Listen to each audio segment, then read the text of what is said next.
Hi folks, welcome to Layout Update 3, which as you can see is a wonderful anorak production. We are starting out in the cab of a Hornby for VP, and we are going to make our progress around the layout. On your right we are passing a Bachmann Class 108 Diomio, and on the other track going round is of course a Hornby Eurostar. On your left is a Scaledale Hornby Osthaus. Buildings like this are seen in Kent, where the Eurostar and the Hornby Viet run. Osthouses were used for drying hops, which are used to make beer. This is a Hornby footbridge, which the camera cannot pass underneath, so our cab view ends here.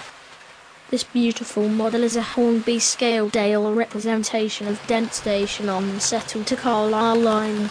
I have used it to represent an infant school, because it is too large for the stations on this layout.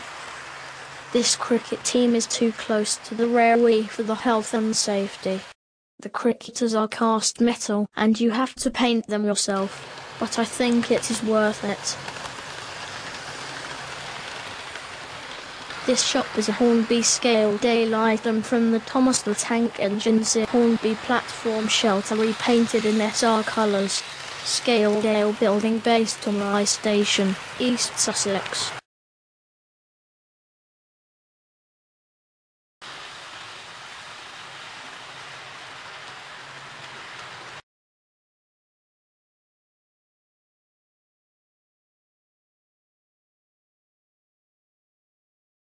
This layout is based on the Hornby track mat, the first version of which you can see here.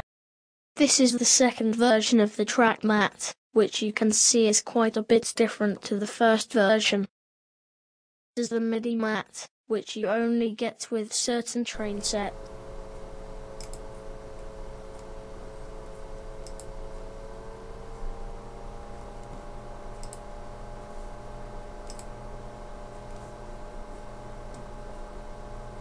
It might interest you to know how I went about planning this layout.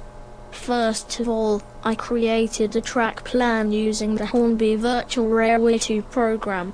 In this section of the video we take a quick look at HVR2, as it is a good demonstration of how you can go about mocking up a layout. The Hornby track mat, which I showed you earlier, has a second and third radius curve. I found that the second radius curve was too tight for the Pendolino train, so I decided to make my layout with third and fourth radius curves.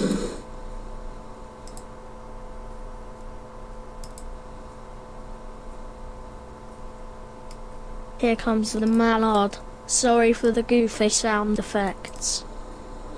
The area of a track mat is not really large enough for a layout featuring a modern high-speed train such as the Pendolino or the Eurostar.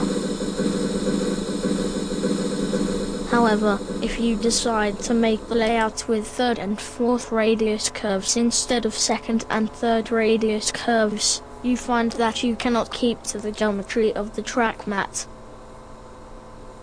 The problem is that the points on the track mat are second radius curves, and if you change the inner track to third radius, you need also to change the points to third radius, but third radius points are not currently manufactured in the set track range.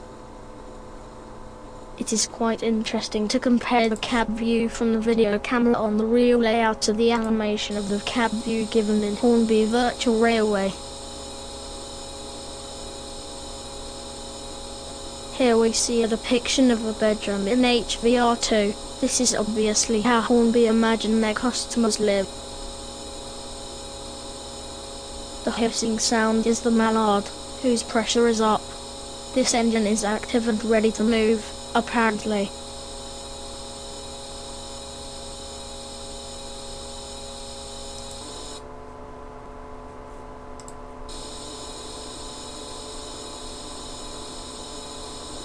This video capture was made using the freeware program Cam Studio 2.7. The animation in HVR2 is not as jerky as this video suggests.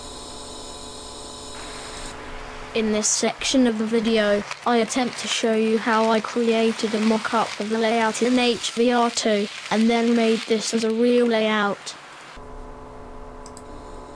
Hornby Virtual Railway 2 has a rather odd assortment of rolling stock, and you can't replicate your real layout exactly. There is no level crossing for one thing, and no means of adding your own graphics to the program.